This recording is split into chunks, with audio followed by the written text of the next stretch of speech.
Hoje nós vamos falar sobre a diferença entre dados pessoais comuns ou gerais e dados pessoais sensíveis. Oi, eu sou Silvia Brunelli e neste canal eu ajudo profissionais a se sentirem seguros para adequar qualquer empresa de qualquer porte à Lei Geral de Proteção de Dados. Quer aprender mais sobre a Lei Geral de Proteção de Dados todos os dias? Então se inscreve aqui no meu canal, deixa seu like e aperta o sininho das notificações para não perder nenhum conteúdo diário. Sim, aqui a gente fala sobre a LGPD todos os dias.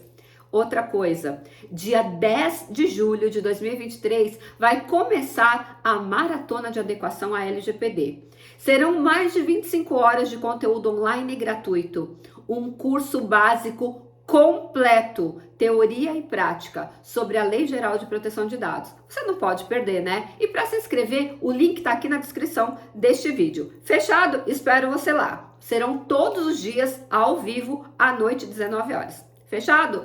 Bora lá para o conteúdo de hoje, gente! Qual é a diferença entre dado pessoal comum ou geral e dado pessoal sensível? Primeiro vamos dar um pulinho lá, por que dado comum ou geral? Porque nós sempre denominamos os dados pessoais, lá no artigo 5º, inciso 1, como dados pessoais comuns.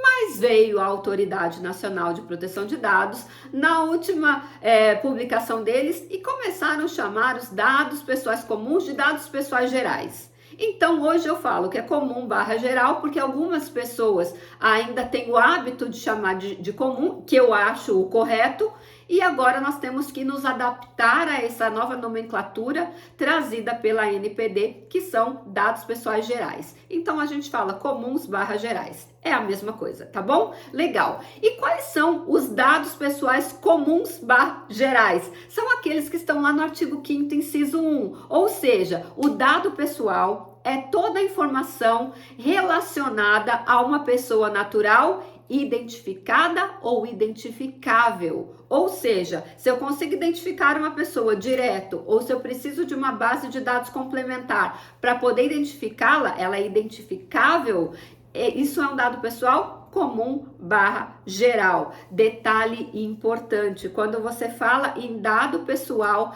é uma pessoa natural.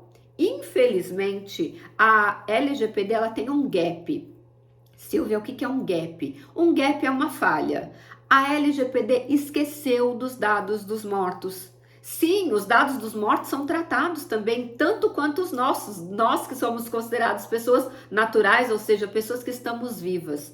Porque imagina só, uma pessoa faleceu, né? Morreu. Eu trato o dado dela, Silvia? Trato. Faleceu, tem que ser feito uma certidão lá no hospital identificando quem é o médico que certificou aquela morte e a causa da morte, a data da morte, o horário da morte, tudo direitinho. Isso já é um tratamento de dados porque a pessoa já morreu de um morto. Depois, essa certidão vai se transformar na certidão de óbito, que vai ser registrada lá no cartório de registro de pessoas naturais. Então, com essa certidão do hospital, do médico que certificou, com esse certificado, né, a certificação da morte, gera-se o documento de óbito, a certidão de óbito, que é um outro tratamento. Fora isso, todos os órgãos públicos serão avisados. Até o pessoal fala, o CPF foi cancelado. Exatamente, o CPF é cancelado, o RG é cancelado, as contas bancárias são canceladas, ou seja, todos os órgãos, todas as instituições bancárias serão informadas que aquela pessoa não está mais viva. Isso tudo é tratamento de dados pessoais. Você ainda tem o tratamento do dado pessoal na empresa funerária, no cemitério, numa missa de corpo presente ou de sétimo dia, né, nas pessoas que têm a religião católica. Fora isso, se essa pessoa deixou bens, ainda terá o inventário judicial ou extrajudicial. Olha quanto que o dado do morto será tratado. E está sem proteção da Lei Geral de Proteção de Dados.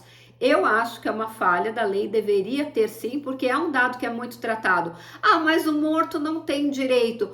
E se fazem algo com esses dados que não deveriam ser feitos? Não é mesmo? Então, eu acho que sim, essa é uma falha da Lei Geral de Proteção de Dados. O que você acha? Escreve aqui para mim nos comentários que eu quero saber. Mas, voltando aqui, e os dados sensíveis, Silvia? Os dados sensíveis estão lá no artigo 5º, inciso 2 da LGPD. E eu vou pedir licença aqui para vocês para lerem, tá? Vamos lá, tá escrito assim, ó. Dado pessoal sensível é o dado pessoal de origem racial ou étnica, convicção religiosa, opinião política, filiação a sindicato ou a organização de caráter religioso, filosófico ou político, dado referente à saúde ou à vida sexual, dado genético ou biométrico, quando vinculado a uma pessoa natural. Olha quantas coisas são consideradas dados sensíveis.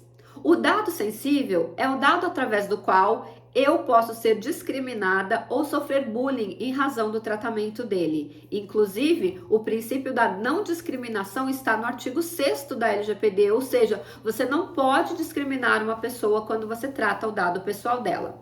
Mas, por exemplo, aqui nesse meu cenário, o que você identifica, por exemplo, de dado pessoal sensível? Olha, você tem aqui um quadro com a coroa de Cristo. Isso diz o quê? Que eu posso ser cristã? Sim, eu sou cristã. E esse é um dado pessoal sensível. E alguma pessoa que eventualmente não goste de um cristão pode não querer mais assistir os meus conteúdos por causa disso e tá tudo bem.